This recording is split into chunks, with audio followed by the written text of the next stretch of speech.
You wake up before the sun. Not because an alarm goes off, not because your phone buzzes. You wake up because someone is screaming directly into your face in a language you barely understand, and the air around you smells like smoke, sweat, and something you desperately hope is just bad food. Your back aches. The ground beneath you is hard, not hard like a firm mattress, hard like actual stone and packed earth. Your body is wrapped in a rough wool tunic that scratches your skin with every movement. There's a man next to you. Then another. Then another. You are surrounded by 80 men in a space smaller than a high school gymnasium, and every single one of them is already moving, already preparing, already functioning like parts of a machine that has been running for centuries.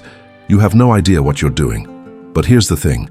In the year 100 AD, under the reign of Emperor Trajan, the most powerful military force on the face of the earth is the Roman legion. And you are now one of them. This is not a story about glory. This is not a story about marble columns and golden laurel crowns. This is the story of what 1 week as a common Roman soldier actually looks, feels, smells, and tastes like. And I promise you it is nothing like the movies. By the end of this video, you will understand why historians consider the Roman legion the most sophisticated military organization the ancient world ever produced. You'll understand how men with nothing but iron, leather, and discipline held together an empire of 60 million people across 3 continents. And you will understand, in a way that is deeply personal, exactly how brutal and exactly how extraordinary that life really was. Let's start at the very beginning. Day 1. Day 1. Sunrise, the Castra. It is approximately 5 in the morning. We know this not because there are clocks whom there aren't, but because the Optio, the sergeant equivalent who bunks with your 8-man unit, your contubernium, has already begun shouting. In Roman military culture, the day begins at first light, and first light waits for no one. You are stationed at a permanent Roman fortress, a Castra Stativa, somewhere along the Danube frontier. It is the year 100 AD, which means Emperor Trajan has just launched his first Dacian campaign, a war that will eventually expand the Roman Empire to its greatest territorial extent in history. You are part of Legio II Adiutrix, the second supportive legion, one of roughly 30 legions that make up Rome's permanent professional army. That army in total numbers somewhere between 300,000 and 400,000 men, including auxiliary forces. The empire they protect stretches from the deserts of North Africa to the forests of Scotland, from the Atlantic coast of Portugal to the borders of Mesopotamia. And right now, every single one of those soldiers is waking up at roughly the same time, in the same way doing the same thing. You roll off your bunk, a wooden frame with a leather base and a wool-stuffed mattress that you share uncomfortably with your contubernium, and your feet hit the floor. The barracks block is called a papilio, and you share it with the 7 other men who are now your entire social world. These 8 men eat with you, train with you, fight with you, and in all likelihood, die alongside you. The Roman army understood something that modern military psychologists would spend centuries trying to prove scientifically. Unit cohesion is the single most important factor in combat effectiveness. So they built it structurally into everything. Your first task of the morning is your kit, the Roman soldier's personal equipment, his lorica segmentata, the iconic banded armor, his galea, helmet, his scutum, the massive rectangular shield, his pilum, the heavy javelin, and his gladius, the short stabbing sword, must be inspected, maintained, and ready at all times. This is not optional. This is not a suggestion. Centurions and their deputies conduct morning inspections with a thoroughness that would make a drill sergeant at Paris Island nod approvingly. If your equipment is dirty, damaged, or improperly maintained, you are punished. In the Roman legion, punishment can mean anything from a beating with a vine staff, the centurion's traditional symbol of authority, to a reduction in pay, to, in severe cases, something called decimation, the practice of executing 1 in every 10 men of a disgraced unit. We will come back to that. You put on your tunic. You strap on your sandals, the Caligae heavy-soled iron hobnailed military sandals that are so associated with soldiers that the word Caligula literally means little boot, a nickname given to Emperor Caligula as a child because he wore tiny soldier's sandals. You begin the process of assembling your armor piece by piece with practiced movements that, in this first morning, you absolutely do not have. The other men in your contubernium notice. They always do. But they help you. Because if you fall behind, the whole unit is punished. The Roman military system, perhaps more than any system before or since, weaponized collective responsibility. You are not an individual here. You are a component, a node in a network. And the network's survival depends on every node functioning correctly. By the time the sun clears the horizon, you are in formation. The formation. What discipline really means. The Roman legion assembles each morning in the Principia, the central headquarters area of the fortress. There are roughly 5,000 men in a full legion, organized into 10 cohorts, each cohort divided into 6 centuries of approximately 80 men, each century led by a centurion whose authority over his men is total and immediate. Your centurion's name, let's say, is Marcus Gaius Primus. He is approximately 40 years old, which in Roman military terms makes him an elder statesman of the battlefield. He has a horizontal crest on his helmet, not front to back like a regular soldier's crest, but side to side, a visual marker of his rank visible even in the chaos of battle. He carries a vine staff, the vitis, and he is not afraid to use it. The morning briefing is read aloud by the tesserarius, the watch commander, from a small wooden tablet. Orders for the day, guard rotations, work assignments, any disciplinary matters from the previous day. The information is delivered, acknowledged, and the century disperses to its duties. And here is where the first major surprise of Roman military life hits you. Soldiers don't fight every day, or even most days.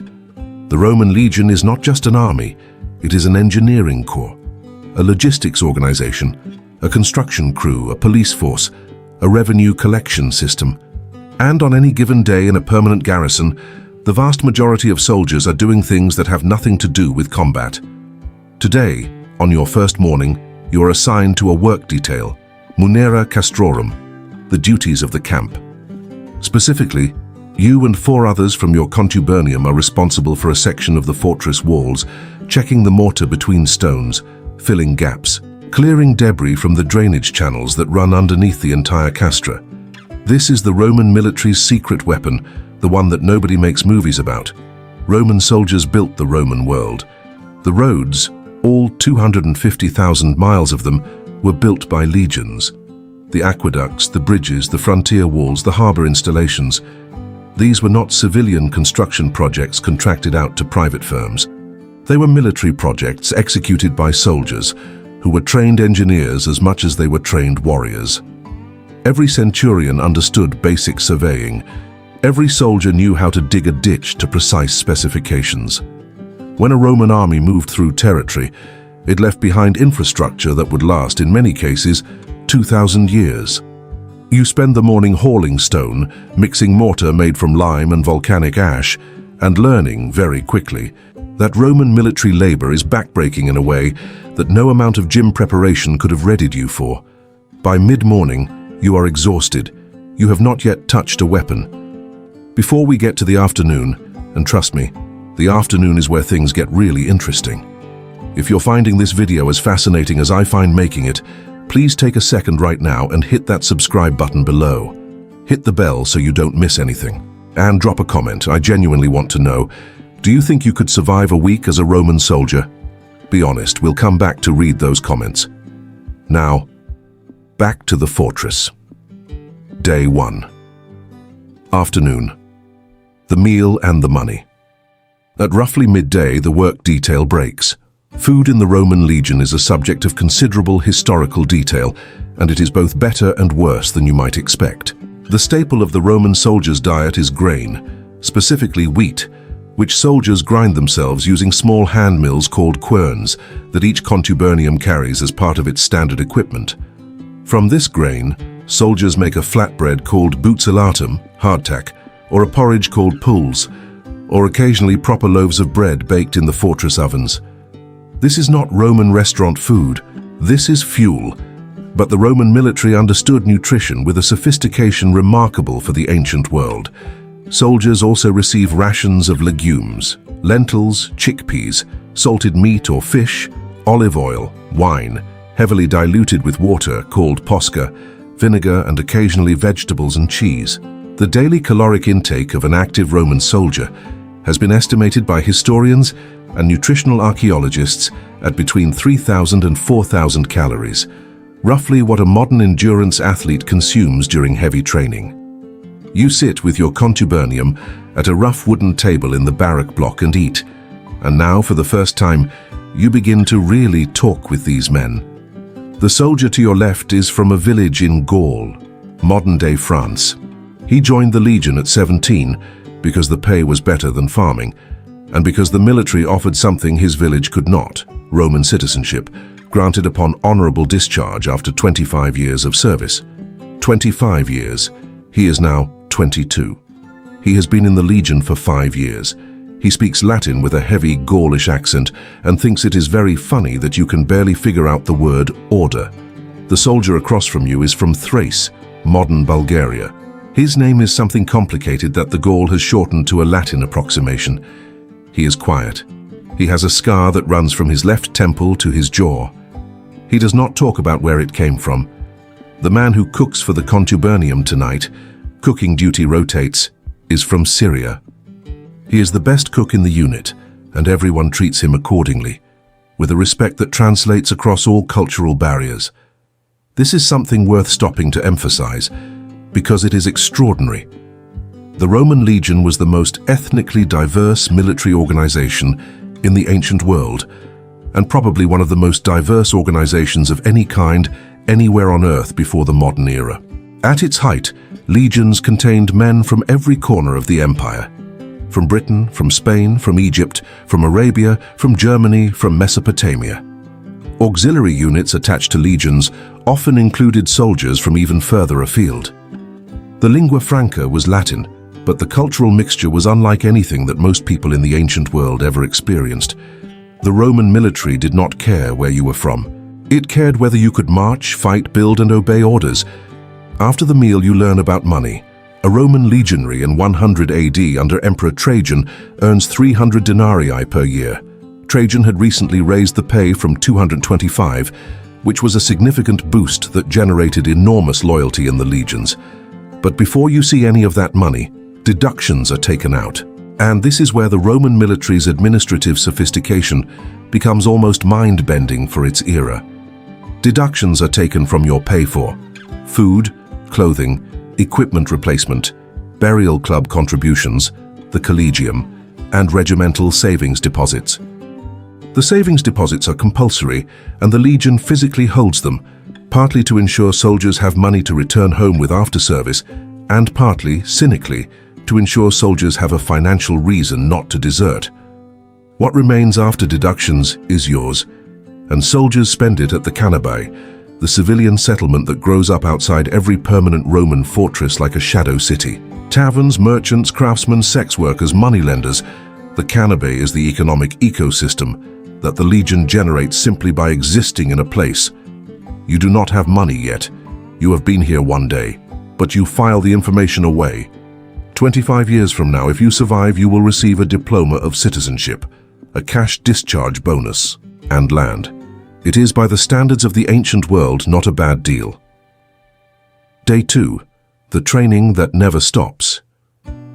If Day 1 showed you what Roman soldiers do with their hands, Day 2 shows you what they do with their bodies. Training in the Roman Legion is continuous, systematic, and intentionally exhausting. Morning inspection done, your century moves to the Campus Martius, the training ground adjacent to the fortress. This is a flat, open area of packed earth, with wooden posts called pallus driven into the ground at intervals. These posts are used for sword training, and today they are your first destination. The Roman gladius, the short stabbing sword that is the primary weapon of the legionary, is not a cutting weapon. You do not swing it in wide arcs the way fantasy movies might suggest. You thrust with it.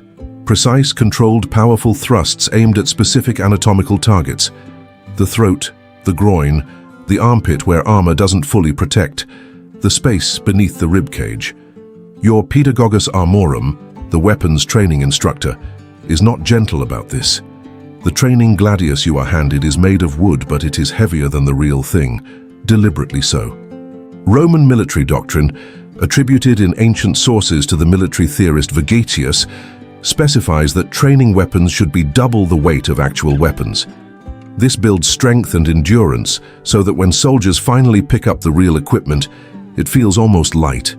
You drill against the post, thrust, withdraw, The proper stance, slightly sideways, shield forward, sword arm back and ready, is corrected approximately 15 times in the first 10 minutes by the instructor who circles the training ground with the energy of a man who has watched too many recruits do this wrong. The shield is the other half of the equation. The scutum, the large curved rectangular shield that defines the Roman legionary silhouette, is your primary defensive tool and also, crucially, an offensive weapon.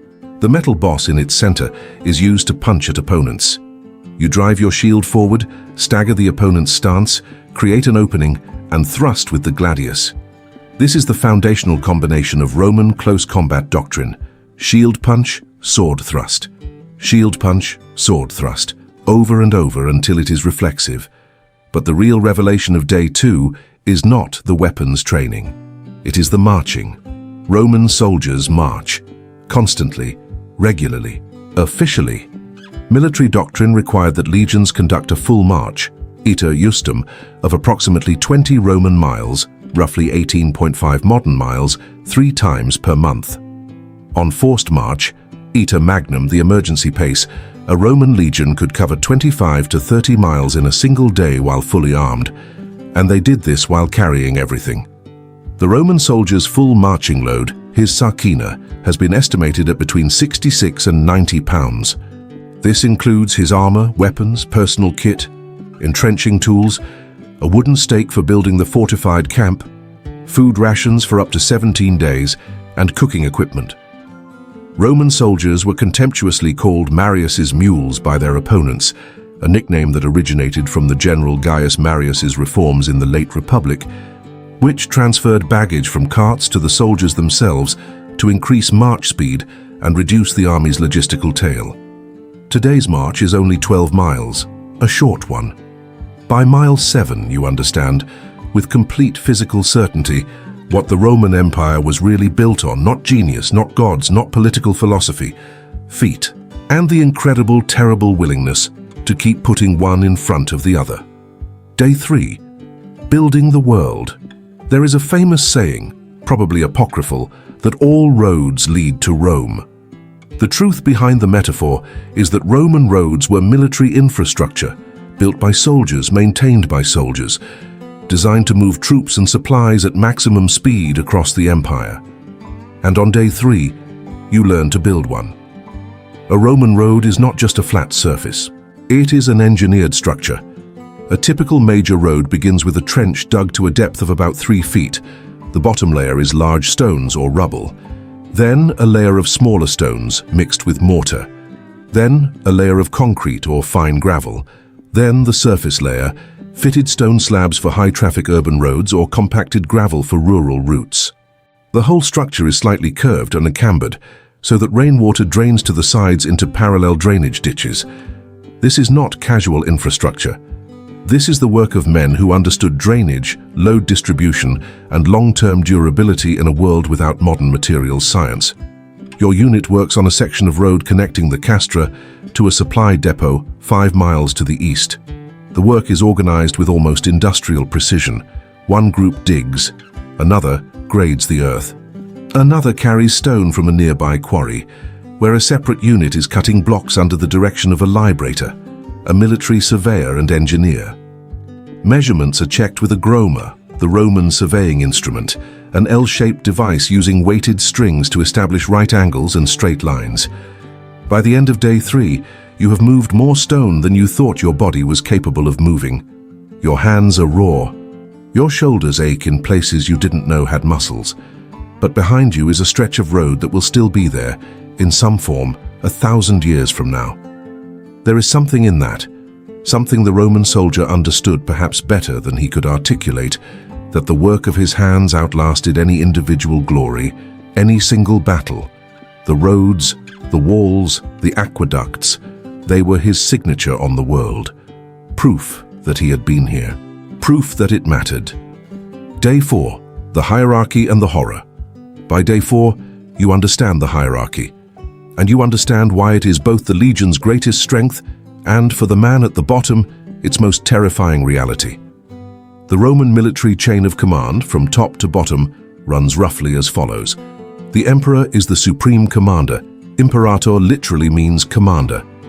In 100 AD, that is Trajan, a Spanish-born general who is considered by many historians to be among the most effective emperors Rome ever produced. Below the emperor, a legate, legatus legionis, commands each legion. He is typically a senator, a political appointment, and often not a career military man.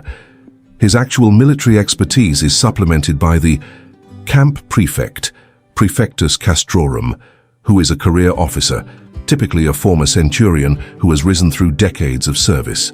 He runs the day-to-day operation of the legion and knows absolutely everything about how it actually works. Below him are 6 military tribunes, officers from the equestrian and senatorial classes serving in staff roles.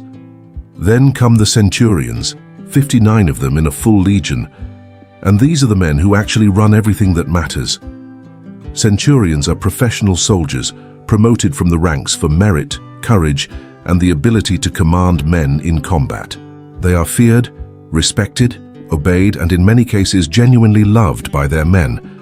The top centurion of the first cohort holds a special title, Primus Pilus, or First Javelin. This is the most prestigious centurion rank in the legion, earned only by the most experienced and capable soldiers. There, Primus Pilus, who survives his term, can retire to equestrian status, a remarkable social elevation in a world of rigid class structure. Below the centurions are the optiones, their deputies, and the tesserari, the watch officers. And then there is you, common soldier, Miles Gregarius. The last rung of a very long ladder. Day 4 is also the day you witness punishment. 2 soldiers from another century were caught stealing from the supply warehouse, specifically stealing olive oil, which is both a food staple and a luxury commodity. In a modern army, this might result in a court-martial, a formal proceeding with defense counsel and due process. In the Roman legion, their centurion beats them with his vine staff in front of the assembled century, not symbolically, physically, hard enough to leave marks that will last weeks. There is silence from the assembled men, not the silence of shock, this is expected, routine even, but the silence of acknowledged reality. The Roman military ran on discipline, and discipline in 100 AD meant something far more visceral than paperwork and demotion. And yet, and this is important to understand, it also ran on something else. It ran on shared identity, on pride, on the aquila. The aquila, the eagle, is the legion's standard. A golden eagle mounted on a pole, carried by a specially designated soldier called the aquilifer. The eagle is not a flag. The eagle is the soul of the legion. To lose the eagle in battle is the greatest possible shame. Legions have been disbanded for it. To defend the eagle is the highest possible honor. Soldiers of Legio II Adiutrix do not salute their centurion with the detached precision of a modern military unit. They salute their eagle with something closer to religious feeling. It is theirs. It represents everything they are, everything they've given, everything they might still give. You begin to understand, on day 4, the profound psychological architecture of the Roman military. Brutal discipline on one side, fierce collective pride on the other. And between those two poles, the ordinary soldier finds his identity, not as an individual but as an eagle bearer, a brother, a Roman. Day 5, the frontier. On day 5, your century is assigned to a patrol along the Danube frontier. The Danube, Danuvius in Latin, is Rome's northeastern frontier in 100 AD, a vast river running through what is now Germany, Austria, Hungary, Serbia, Bulgaria, and Romania. North of this river is Dacia, the kingdom of Decebalus, the Dacian king who has already defeated one Roman army and who Trajan has come to destroy. The patrol moves along the southern bank, checking a series of signal towers spaced at intervals of approximately 4 miles, close enough that a fire signal from one can be seen at the next, creating a communication chain that can transmit an alert from the frontier to the main fortress in a matter of hours. The landscape is extraordinary. In the early morning light, the Danube is silver-grey and vast, fringed with willows and reeds. On the far bank, the Dacian territory is forested and still. You see a figure once far off, a man on horseback watching you from the tree line. He is there for perhaps 30 seconds, then gone. Your Optio does not break stride. "They always watch," he says, in Latin that you are by now beginning to understand a little better. "We watch them too. Most days that's enough. Most days."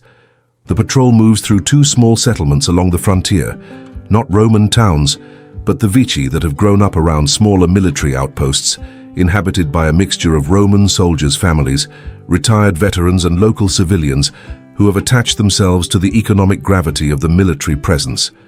These are not citizens, most of them, but they are also not enemies. They are the blurry borderland of empire. People in the process of becoming Roman by proximity, by trade, by intermarriage, by the simple fact of living inside the Roman world's gravitational pull. A woman near one of the outposts offers your unit water from a well. Your Optio thanks her in a local dialect. He clearly knows at least some words. She smiles. Her children stare at you from behind a wooden fence with wide, unafraid eyes. This is also empire. Not just conquest and roads and legions, but the quiet daily process of one world absorbing another, not always gently, not always fairly, but relentlessly, inevitably. On the return march, one of your unit's soldiers, the Gaul, asks you what you think of the frontier. You tell him honestly that it doesn't feel like the edge of the world. Nothing ever does, he says, until you cross it. Day 6. The gods and the ceremony. Roman soldiers are famously religious, but their religion bears very little resemblance to what modern people typically imagine when they hear the word. The Roman military pantheon is eclectic, practical, and genuinely international. Official Roman religion centers on the traditional Olympian gods, Jupiter, Mars, the god of war, patron of the legions, Minerva, and others. The legion itself participates in regular religious ceremonies tied to the official Roman calendar, sacrifices, prayers, the celebration of imperial birthdays and victories. But individual soldiers worship across a remarkable spectrum of traditions. The Syrian soldier in your contubernium makes quiet offerings to a local Syrian deity, not something that any centurion cares about as long as his official duties are met. A soldier from your century participates in the mysteries of Mithras, a cult that became enormously popular in the Roman military. Mithraic temples, Mithraea, have been found at Roman military sites across the empire from Britain to Syria. The Gaul occasionally mutters prayers to Epona, the Gaulish horse goddess. The Romans call this interpretatio Romana, the practice of recognizing foreign gods as local manifestations of Roman ones, or simply tolerating parallel worship as long as it doesn't undermine public order. It is a genuinely sophisticated approach to religious diversity, and it is one reason why the Roman Empire could absorb so many different cultures over so many centuries. Day 6 is also the day of illustration, a purification ceremony for the legion's standards and equipment. The entire legion assembles in formal order. Animals are sacrificed by the Haruspeks, a specialist who reads divine messages in the entrails of sacrificed animals. The eagle is processed through the assembled men. Hymns are sung to Mars. You stand in formation and you feel it. Even you, a stranger from another time entirely, you feel it. The combined weight of 5,000 men standing in disciplined silence around a single golden bird on a pole. The smoke from the altar rising straight in the still air. The sound of the hymn, rough male voices in imperfect unison. There are moments in history that are not about strategy or politics or economics.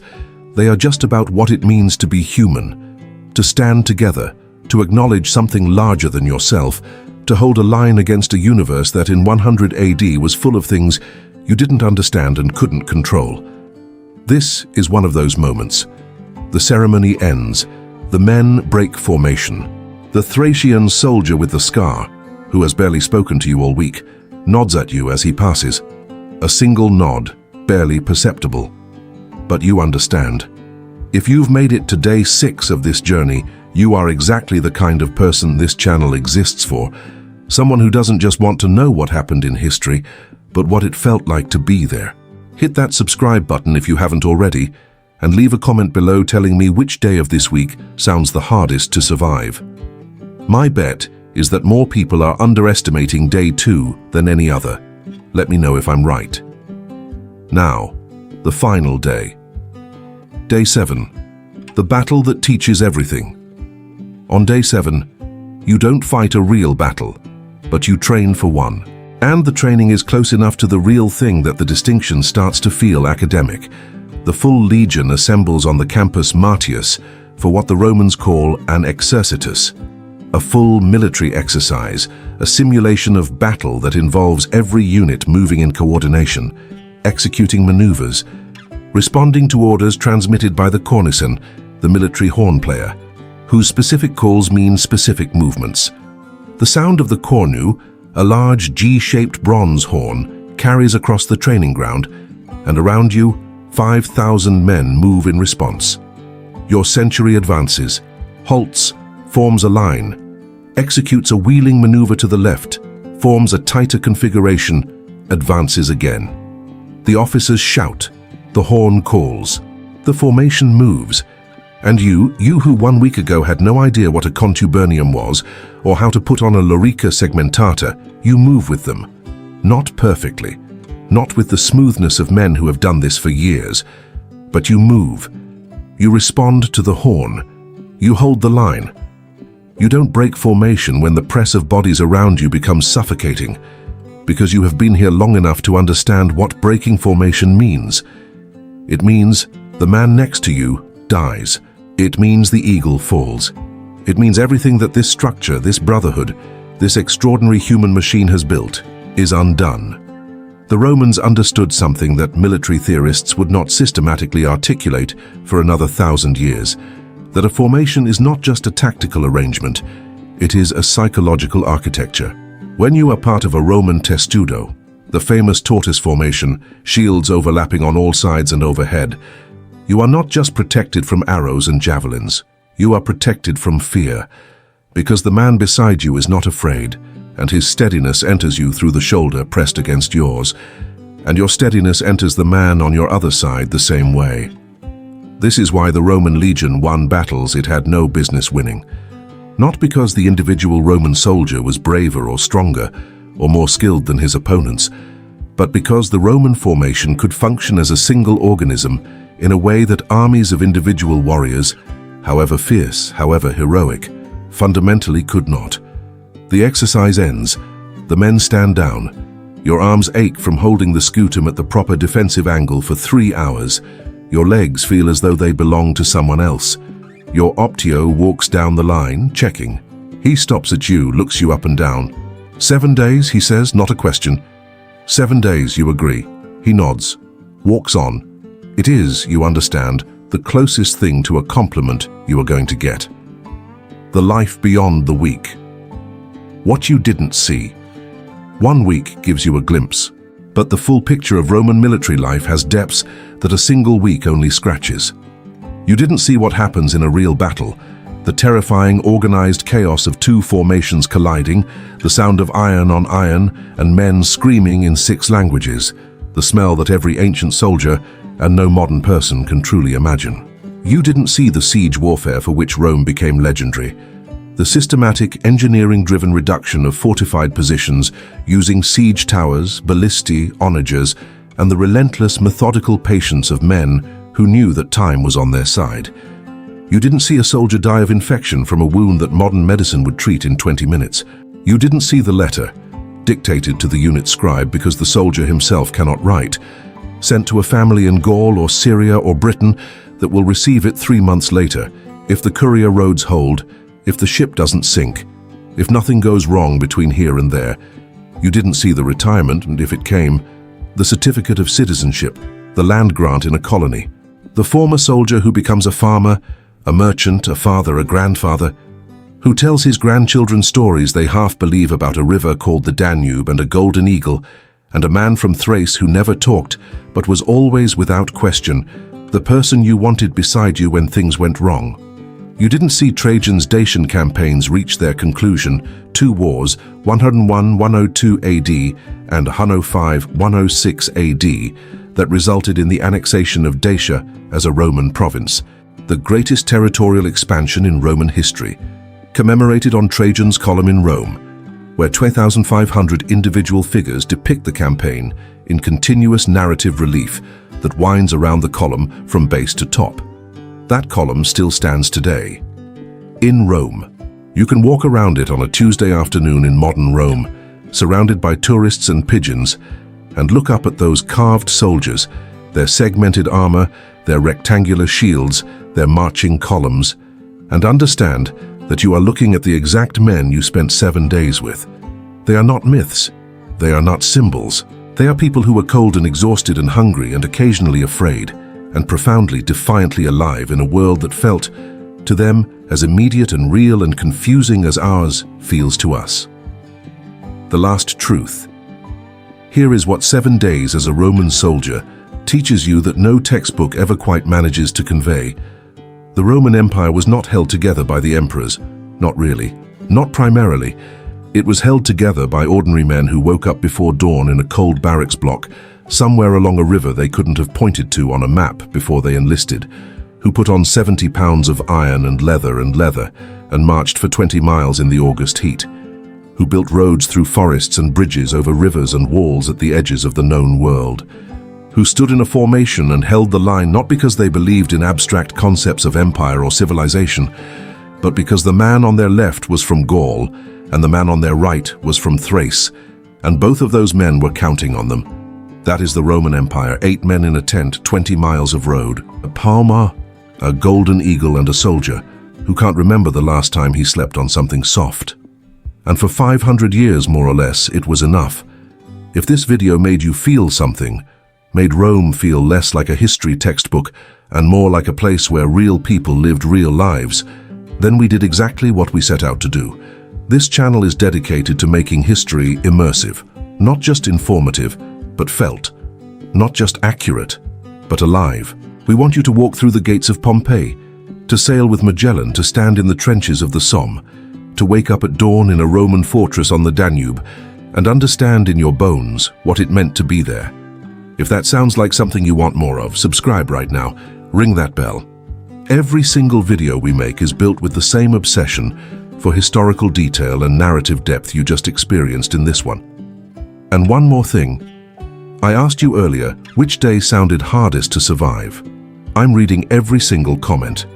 The conversation in the comment section of this video is already remarkable, and your perspective genuinely matters to how we develop future content. Leave your comment, subscribe if you haven't, and we'll see you, eyes open, shoulders back, scutum raised, in the next one. Fortis fortuna adiuvat. Fortune favors the brave.